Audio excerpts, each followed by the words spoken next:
बोलिए शंकर भगवान की जय। बोलिए माता पार्वती की जय। हरितालिका तीज हर साल भाद्रपद माह के शुक्ल पक्ष की तृतीया तिथि को हरितालिका तीज का व्रत रखा जाता है। इस दिन महिलाएं पति की लंबी आयु और अच्छे स्वास्थ्य के लिए हरितालिका तीज का निर्जला व्रत रखती हैं। रमणीक कैलाश पर्वत के शिखर पर बैठी हुई श्री पार्वती जी ने कहा, हे महेश्वर, हमें कोई गुप्त व्रत या पूजन बतलाइए जो सब धर्मों में सरल हो, जिसमें परिश्रम भी कम करना पड़े लेकिन फल अधिक मिले। हे नाथ, यदि आप मुझ पर प्रसन्न हो तो वह विधान बतलाइए। हे प्रभु, किस तप, व्रत या दान से आदि, मध्य और अंत रहित आप जैसे महाप्रभु हमको प्राप्त हुए हैं। शिव जी बोले, हे देवी सुनो, मैं तुमको एक उत्तम व्रत जो मेरा सर्वस्व और छिपाने योग्य है, लेकिन तुम्हारे प्रेम से वशीभूत होकर मैं तुम्हें बतलाता हूँ। जैसे नक्षत्रों में चंद्रमा, ग्रहों में सूर्य, वर्णों में ब्राह्मण, देवताओं में विष्णु भगवान, नदियों में गंगा, पुराणों में महाभारत, वेदों में सामवेद और इंद्रियों में मन श्रेष्ठ है। सब पुराण और स्मृतियों में जिस तरह कहा गया है, मैं तुम्हें एक प्राचीन व्रत बतलाऊंगा, क्योंकि तुम मेरी प्रेयसी हो। भाद्रपद मास में हस्त नक्षत्र से युक्त शुक्ल पक्ष की तृतीया तिथि को इस व्रत का अनुष्ठान मात्र करने से स्त्रियां सब पापों से मुक्त हो जाती हैं। हे देवी, तुमने आज के बहुत दिन पहले हिमालय पर्वत पर इस व्रत को किया था, वह वृत्तांत मैं तुमसे कहूँगा। पार्वती जी ने पूछा, हे नाथ, मैंने क्यों यह व्रत किया था, वह सब आपके मुख से जानना चाहती हूँ। शिव जी कहते हैं कि भारतवर्ष के उत्तर की ओर एक बड़ा रमणीक और पर्वतों में श्रेष्ठ हिमवान नाम का पर्वत है। उसके आसपास तरह तरह की भूमियाँ हैं, तरह तरह के वृक्ष उस पर लगे हुए हैं, अनेक प्रकार के पक्षी और अनेक प्रकार के पशु उस पर निवास करते हैं। वहाँ पहुंचकर गंधर्वों के साथ बहुत से देवता, सिद्ध, चारण और पक्षीगण प्रसन्न मन से विचरते हैं। वहाँ जाकर गंधर्व गाते हैं, अप्सराएं नाचती हैं। उस पर्वतराज के कितने ही शिखर ऐसे हैं कि जिसमें स्फटिक, रत्न और वैद्यूर्ण मणि आदि की खानें भरी हैं। यह पर्वत ऊंचा तो इतना अधिक है कि मित्र के घर की तरह समझकर आकाश को स्पर्श किए रहता है। उसके समस्त शिखर सदैव हिम से आच्छादित रहते हैं और गंगा की जल ध्वनि हमेशा सुनाई देती रहती है। हे पार्वती, तुमने बाल्यकाल में उसी पर्वत पर तपस्या की थी।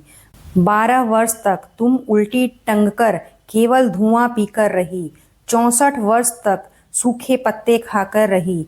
माघ मास में तुम जल में बैठी रहती और वैशाख की दोपहरिया में पंचांगिनी तापती थी। श्रावण के महीने में जल बरसता रहता तो भी तुम भूखी प्यासी रहकर मैदान में बैठी रहती थी। तुम्हारे पिता इस तरह के कष्ट सहन को देखकर बड़े दुखी हुए। वे चिंता में पड़ गए कि मैं अपनी कन्या किसको दूं। उसी समय नारद जी वहां आ पहुंचे। मुनि श्रेष्ठ नारद जी उस समय तुम्हें देखने गए थे। नारद जी को देखकर गिरिराज ने अर्घ्यपाद, आसन आदि देकर उनकी पूजा की और कहा, हे स्वामीन, आप किस लिए आए हैं? मेरा अहोभाग्य है, आपका आगमन मेरे लिए अच्छा है। नारद जी ने कहा, हे पर्वतराज सुनो, विष्णु भगवान का भेजा हुआ मैं आपके पास आया हूँ। आपको चाहिए कि यह कन्या रत्न किसी योग्य वर को दे दें। भगवान विष्णु के समान योग्य वर ब्रह्मा, इंद्र और शिव इनमें से कोई नहीं है। इसलिए मैं यही कहूँगा कि आप अपनी कन्या भगवान विष्णु को ही देवें। हिमवान ने कहा, भगवान विष्णु स्वयं मेरी कन्या ले रहे हैं और आप यह संदेश लेकर आए हैं तो मैं उन्हें अपनी कन्या दूंगा। हिमवान की इतनी बात सुनकर मुनिराज नारद आकाश में विलीन हो गए। वे पीतांबर, शंख, चक्र और गदाधारी भगवान विष्णु के पास पहुँचे। वहाँ हाथ जोड़कर नारद जी ने भगवान विष्णु से कहा, हे देव सुनिए, मैंने आपका विवाह पक्का कर दिया है। उधर हिमवान ने तुम्हारे पास जाकर कहा, हे पुत्री, मैंने तुम्हें भगवान विष्णु को दे डाला। तब पिता की बात सुनकर बिना उत्तर दिए ही अपनी सखी के घर चली गई। वहीं जमीन पर पड़कर तुम बड़ी दुखी होकर विलाप करने लगी। तुमको इस प्रकार विलाप करते देखकर एक सखी ने पास आकर कहा, हे देवी, तुम इतनी दुखी क्यों हो? मुझको इसका कारण बतलाओ। तुम्हारी जो कुछ इच्छा होगी मैं यथाशक्ति उसको पूरा करने की चेष्टा करूंगी। पार्वती जी बोली, मेरी जो अभिलाषा है उसे तुम प्रेम पूर्वक सुनो। मैं एकमात्र शिव जी को अपना पति बनाना चाहती हूँ, इसमें कुछ भी संशय नहीं है। मेरे इस विचार को पिताजी ने ठुकरा दिया है, इससे मैं अपने शरीर को त्याग दूंगी। पार्वती जी की इस बात को सुनकर सखियों ने कहा कि शरीर का त्याग, चलो किसी ऐसे वन को चलें जहाँ पिता को पता ना लगे। ऐसी सलाह कर तुम वैसे वन में जा पहुंची। उधर तुम्हारे पिता घर घर तुम्हें खोजने लगे। दूतों द्वारा भी खबर लेने लगे कि कौन देवता, दानव या किन्नर मेरी पुत्री को हर ले गया।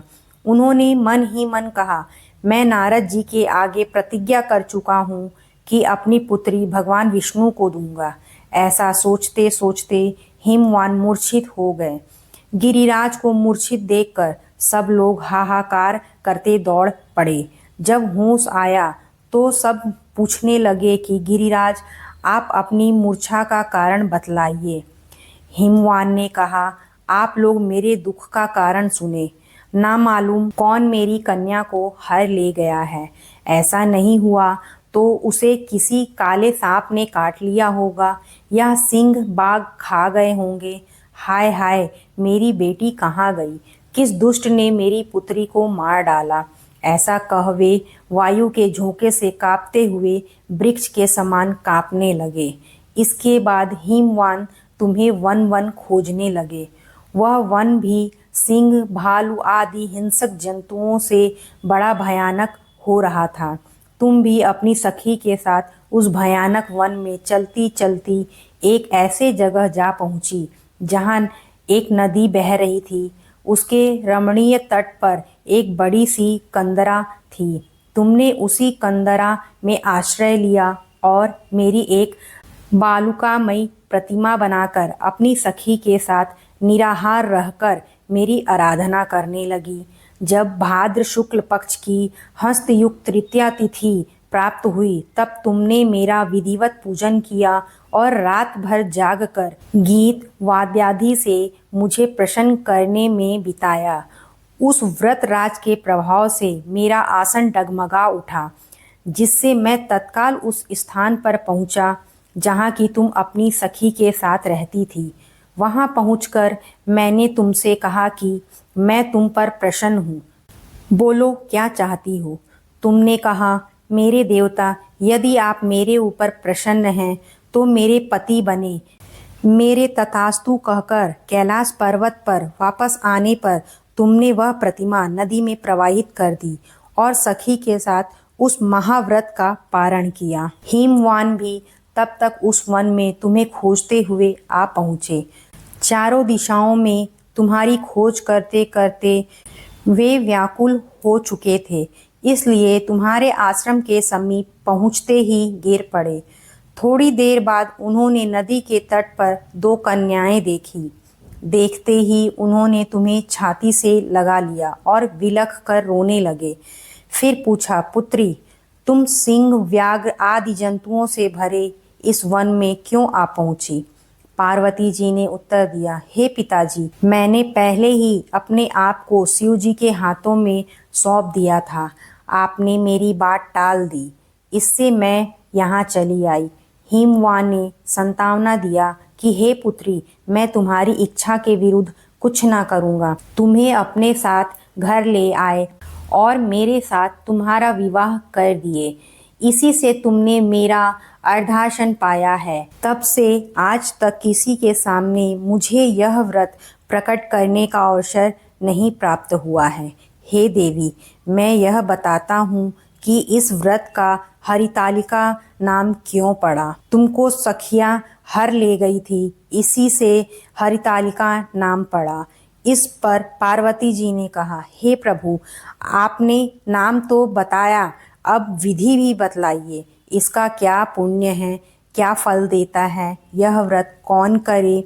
श्री शिव जी पार्वती जी से कहते हैं, हे देवी, मैं स्त्री जाति की भलाई के लिए यह उत्तम व्रत बतलाता हूँ। जो स्त्री अपने सौभाग्य की रक्षा करना चाहती हो, वह यत्न पूर्वक इस व्रत को करे। पहले कदली के खंभे आदि से सुशोभित एक सुंदर मंडप बनवाए। उसमें रंग रंग के रेशमी कपड़ों के चंदवा लगाकर चंदन आदि सुगंधित द्रव्यों से वह मंडप लिपवाए।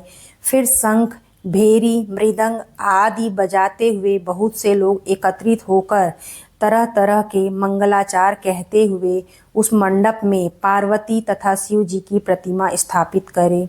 उस रोज दिन भर उपवास कर बहुत से सुगंधित फूल, गंध और मनोहर धूप एवं नाना प्रकार के नैवेद्य आदि एकत्रित कर मेरी पूजा करें और रात भर जागरण करें।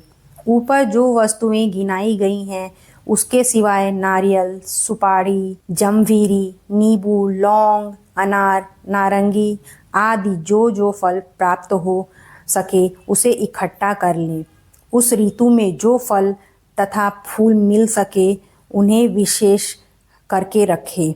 फिर धूप दीपादि के द्वारा निम्नलिखित मंत्रों का उच्चारण करता हुआ पूजन करें। इसके बाद शिवाय शिव रूपिण्य यहाँ से लेकर प्रसन्ना भव पार्वती तक के मंत्रों का उच्चारण करें, जिसका अर्थ इस प्रकार है, हे शिवे, शिव रूपिणे, हे मंगले, सब अर्थों को देने वाली हे देवी, हे शिव रूपे, आपको नमस्कार है। हे शिव रूप, आपको नमस्कार है। हे शिवे, आपको सदा के लिए नमस्कार है। हे ब्रह्म रूपिणी, आपको नमस्कार है। हे जगदायिनी, आपको नमस्कार है। हे सिंह वाहिनी, संसार के भय से भयभीत मुझ दिन की रक्षा करें। इस कामना की पूर्ति के लिए मैंने आपकी पूजा की है। हे पार्वती, मुझे राज्य और सौभाग्य देवें, मुझ पर प्रसन्न होवें। इन्हीं मंत्रों से पार्वती जी तथा शिव जी की पूजा करें। तदंतर विधि पूर्वक कथा सुने और ब्राह्मण को वस्त्र, गौ, सुवर्ण आदि देवें। इस तरह एक चित होकर स्त्री पुरुष दोनों एक साथ पूजन करें। फिर वस्त्र आदि जो कुछ हो उनका संकल्प करें। हे देवी, जो स्त्री इस प्रकार पूजन करती है वह सब पापों से छूट जाती है और उसे 7 जन्म तक सुख तथा सौभाग्य प्राप्त होता है। इस हरितालिका की व्रत कथा मात्र सुन लेने से प्राणी को 1000 अश्वमेघ और सैकड़ों वाजपेय यज्ञ करने का फल प्राप्त होता है। मैंने यह व्रत सब व्रतों में उत्तम बतलाया है, जिसके करने से प्राणी सब पापों से छूट जाता है। इसमें कुछ संशय नहीं है। बोलो पार्वती माता की जय, बोलो शंकर भगवान की जय। अगर आपको हमारी वीडियो अच्छी लगी हो तो वीडियो को लाइक, सब्सक्राइब और शेयर जरूर करें और हाँ, बेल आइकन दबाना ना भूलें।